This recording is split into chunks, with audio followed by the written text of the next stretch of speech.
எல்லாருக்கும் வணக்கங்க. என் பேர் மணிகேரி. இந்த வீடியோவில் சூர்யா இவங்களை பற்றியும், பார்க்கிங் படத்தோட டைரக்டர் ராம்குமார் இவங்களை பற்றியும், எஸ்டிஆர் இவங்களை பற்றியும் ஒரு சில விஷயத்த நான் உங்ககிட்ட சொல்ல போகிறேன். ஏன்னா இந்த 3 பேரை பற்றியும் ஒரே ஒரு நியூஸ் இப்போ வெளியில் வந்திருக்கு.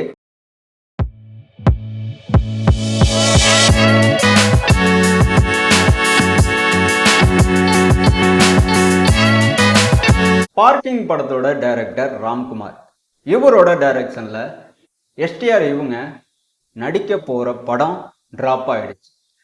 அப்படிதான் நியூஸ் எல்லாம் வந்துகிட்டே இருக்கு. இன்னொரு சைடு பார்த்தீங்கன்னா சிம்பு இவங்க நடிக்க போற கதையில சூர்யா இவங்க நடிக்க போறாங்க. டிஸ்கஷன்லாம் நடந்து முடிஞ்சிருச்சு. சூர்யா இவங்க பார்க்கிங் படத்தோட டைரக்டரை லாக் பண்ணிட்டாரு அப்படிங்கிற மாதிரி தான் நியூஸ் வந்துகிட்டே இருக்குங்க. இன்னொரு சைடு பார்த்தீங்கன்னா பார்க்கிங் படத்தோட டைரக்டர் ராம்குமார் அவர்களுக்கு மிகப்பெரிய ஒரு வாய்ப்பு, ரஜினி சாரையும் கமல் சாரையும் டைரக்ட் பண்ணுற மாதிரி. பட் ஆனால் எதிர்பார்த்த விதமாகவே ராம்குமார் இவங்க சொன்ன கதை ரஜினி சாருக்கும் கமல் சாருக்கும் பிடிக்கவே இல்லை. அதனால திரும்பவும் சிம்பு இவங்கள்ட்டே போயிருக்காரு. எப்போ தான் நம்மளோட படம் ஸ்டார்ட் ஆகும், எப்போ தான் நாம் ஷூட்டிங் போவோம் அப்படிங்கிற மாதிரியும் சிம்பு இவங்கள்ட்ட ராம்குமார் இவங்க கேட்டிருக்கிறதா ஒரு செய்தியும் இருக்குது. ஸோ அதன்படி சிம்பு இவங்க ராம்குமார்கிட்ட இப்போதைக்கு நாம் நம்மளோட படத்தை ஸ்டார்ட் பண்ண வேணாம் அப்படிங்கிற மாதிரி சொன்னதாகவும் செய்தி இருக்குது. ஸோ இதெல்லாம் கேள்வி போகிறப்பெல்லாம் ஒரு சில ஆர்டிக்கலில், அதுவும் நியூஸ் ஆர்டிக்கலில் படித்து தெரிஞ்சுக்கிறப்பெல்லாம் ஏன் இந்த மாதிரி சிம்பு இவங்க பண்ணிக்கிட்டு இருக்காங்க. ஸோ ரொம்ப ரொம்ப டேலண்டான ஒரு டைரக்டர் கூட இவங்க ஒர்க் பண்ணால் இவங்களோட சினிமா கெரியரு வேற மாதிரி மாறுமே.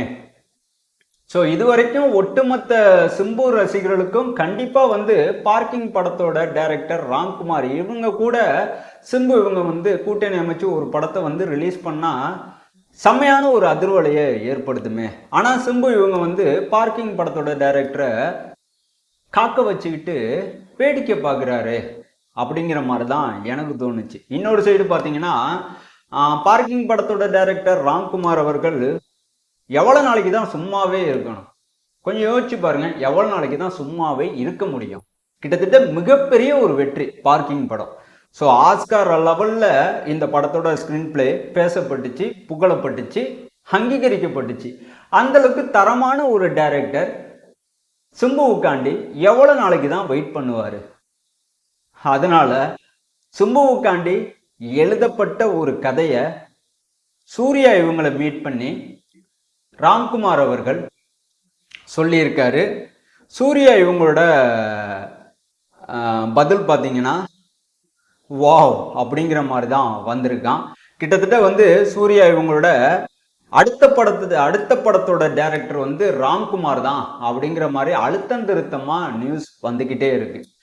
எந்த அளவுக்கு உண்மை அப்படிங்கிறது இப்போ வரைக்கும் எனக்கு தெரியல. பட் ஆனால் நியூஸ் வந்திருக்கு, ரிப்போர்ட்டும் அப்படிதான் சொல்லப்படுது. ஸோ அலட்சி ஆராய்ஞ்சு பார்த்ததுல இன்னொரு சூப்பரான ஒரு நியூஸ் எனக்கு தெரிய வந்திருக்கு.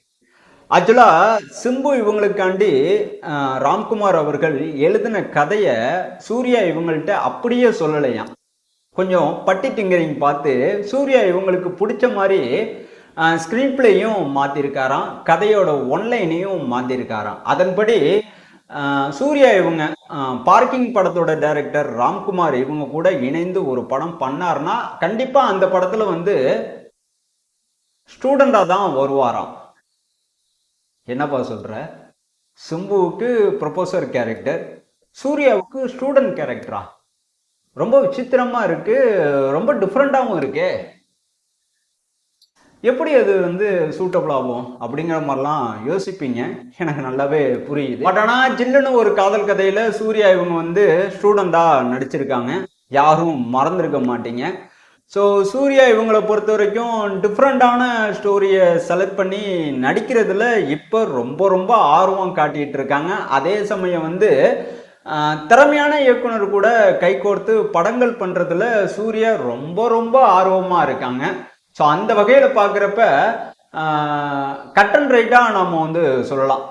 சூர்யா இவங்களோட கெரியர்ல அடுத்ததா ஜித்து மாதவனுக்கு பிறகு, ஆர்ஜே பாலாஜிக்கு பிறகு ராம்குமார் தான் இருக்க போறாரு அப்படிங்கிறது ஓரளவுக்கு உறுதியாயிடுச்சு. சினிமா வட்டாரங்களும் அப்படிதான் சொல்லுது. இன்னொரு விஷயம் என்ன தெரியுமா, ராம்குமார் அவர்கள் வந்து சூர்யா இவங்களை மட்டும் மீட் பண்ணி கதை சொல்லல. இடையில கிடைக்கிற கேப்ல சிவகார்த்திகேயனை மீட் பண்ணி கதை சொல்லியிருக்காரு. சிவகார்த்திகேயனுக்கும் ராம்குமார் சொன்ன கதை வந்து பிடிச்சி போச்சான். ஸோ அந்த வகையில் பார்க்குறப்ப சிவகார்த்திகேயன் கூட ராம்குமார் ஒரு படம் பண்ணுறதுக்கு வாய்ப்புகள் இருக்குது அப்படிங்கிற மாதிரியும் சினிமா வட்டாரத்துலேருந்து நியூஸ் வந்துக்கிட்டே இருக்குது. ஏன்னா சிவகார்த்திகேயன் வந்து ராம்குமாருக்கு கிரீன் சிக்னல் கொடுத்துருக்காருங்க. ஓகேங்களா? கிட்டத்தட்ட வந்து ஒரு விஷயம் தெளிவாக புரியுதுங்க. வெற்றிமாறன் இவங்களோட டைரக்ஷனில் அரசன் படத்தில் சிம்பு இவங்க நடித்து முடித்ததுக்கு பிறகு அஸ்வத் மாரிமுத்து படத்தில் தான் வந்து சிம்பு இவங்க நடிக்க போகிறாங்க. ஸோ அந்த படத்தை நோக்கி தான் சிம்பு இவங்களோட வேலைகள் நடந்துக்கிட்டு இருக்கு. ஸோ அஸ்வத் மாரிமுத்து படத்துக்கு பிறகு கண்டிப்பாக வந்து பார்க்கிங் படத்தோட டைரக்டர் ராம்குமார் இவங்க கூட இணைய போகிறதே கிடையாதுங்க. ஆனால் ரொம்ப ரொம்ப முக்கியமான ஒரு விஷயம் என்னன்னா, பார்க்கிங் படத்தோட டைரக்டர் ராம்குமாருக்கு சிம்பு இவங்க வந்து ப்ராமிஸ் பண்ணியிருக்காங்க. ஸோ அதன்படி பார்க்கையில் இந்த தடவை வேணா இவங்க கூட்டணியில் ஒரு படம் உருவாகாமல் இருக்கலாம். பட் ஆனால் ஃப்யூச்சரில் கண்டிப்பாக வந்து வேற ஒரு கதைக்களத்தில் சிம்பு இவங்களோட நடிப்பில் பார்க்கிங் டைரக்டர் ராம்குமார் இவங்களோட டைரக்ஷனில் ஒரு படம் கண்டிப்பாக உருவாகும். இதில் எந்த ஒரு மாற்று கருத்துமே இல்லை. ஸோ ஆனால் சூர்யா இவங்களுக்கு கிடைச்ச வாய்ப்பை பாருங்க. ஸோ கிடைச்ச வாய்ப்பை சூர்யா இவங்க வந்து சரியாக பயன்படுத்திட்டாங்கன்னா கண்டிப்பாக வந்து திரும்பவும் பழைய ஃபார்முக்கு சூர்யா இவங்க திரும்ப வரதான் போகிறாங்க. அது கண்டிப்பாக நடக்கும். ஏன்னா அந்தளவுக்கு சூர்யா இவங்களோட ஃபிலிம் கெரியரே வந்து இப்போ சேஞ்ச் ஆகிற மாதிரி தான் இருக்குது. ஸோ ஆர்ஜே பாலாஜி ஒரு சைடு, ஜித்து மாதவன் ஒரு சைடு, இப்போ பார்த்தீங்கன்னா ராம்குமார் இன்னொரு சைடு வெயிட்டிங்கில் இருக்கார். ஸோ அஃபீஷியல் அனௌன்ஸ்மெண்ட் வந்ததுக்கப்புறம் தான் உண்மையாக பொய்யான்னு எனக்கே தெளிவாக தெரியும். இப்போ நான் உங்ககிட்ட சொன்ன எல்லா விஷயங்களும் பார்த்தீங்கன்னா ஒரு சில நியூஸ் ஆர்டிக்கலில் நான் படித்து தெரிஞ்சுக்கிட்டது தான். அதே சமயம் வந்து ஒரு சில விஷயங்களை வந்து நான் தேடி தெரிஞ்சுக்கிட்டது தான். ஸோ அதை தான் நான் உங்ககிட்ட சொல்லியிருக்கேன். ஸோ அதனால நான் என்ன சொல்கிறேன்னா, இதுக்கு மேலே பேசுகிறதுக்கு எதுவுமே இல்லை. இந்த வீடியோ இதோட முடிஞ்சு. இதை பற்றி உங்களோட கருத்துக்கள் எதுவாக இருந்தாலும் கமெண்ட் பாக்ஸில் தெரியப்படுத்துங்க. இந்த வீடியோ உங்களுக்கு பிடிச்சிருந்துச்சுன்னா சேனலுக்கு ஒரு சப்ஸ்கிரைப் பண்ணுங்கள். இந்த வீடியோவை நிறைய பேத்துக்கு ஷேர் பண்ணுங்கள். ஓகேங்களா? நான் உங்களை அடுத்த வீடியோவில் கண்டிப்பாக வந்து சந்திக்கிறேன். தேங்க்யூ.